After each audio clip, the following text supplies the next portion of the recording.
Well, I decided that to write about organizations, you had to write about decision-making process, that was the heart of it.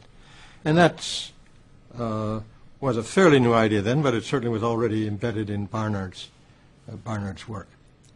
And then I simply sat down and tried to think of how that decision process could be described. And I first gave the economist's account of it as a basis for showing how I propose to depart from it. And then I essentially, in the 5th chapter of the book, laid out what today people would talk about as bounded rationality, and showed how the actual choices people make are different from these ideal choices in economics, A, because the alternatives aren't given, because the consequence, well, for all of those reasons. Economics, there was, of course, a highly formalized theory which said that people had preferences that all somehow that came together in a consistent way into something called a utility function. So if you preferred A to B and B to C, you wouldn't turn around and say, oh, I really prefer C to A. And that people somehow or other looked at an array of choices before them. All of these things were on the shelf, and they picked the one that maximized the utility.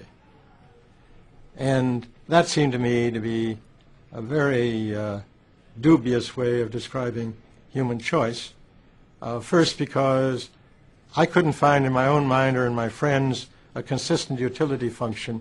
What we preferred depended, it seemed to me, terribly on what our attention happened to be on at any given moment. Secondly, we never had full information or anything remotely compared to that about the consequences of choosing this or that. You could think of some consequences and miss other enormous ones. Third, that when several people were involved, we had no way of comparing their utilities, and economics gives no way. So I found that model very unsatisfactory from the time that I did the Milwaukee study, where I couldn't see that kind of a trade-off going on in those decisions. The term bounded rationality is, in my mind, largely intended as a warning to economists that you cannot predict human behavior by setting up an abstract model of what is rational and inferring the behavior from that. But you have to know a tremendous amount about what is inside that person's head and about the methods that that person uses for calculation.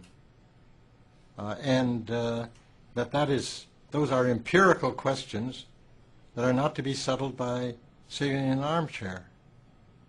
And my complaint about economics, which I sort of sum up with that term bounded rationality, is that modern classical economics, not Adam Smith, but his descendants, modern classical economists, think that they can build theories without ever going out and inquiring what human beings actually do.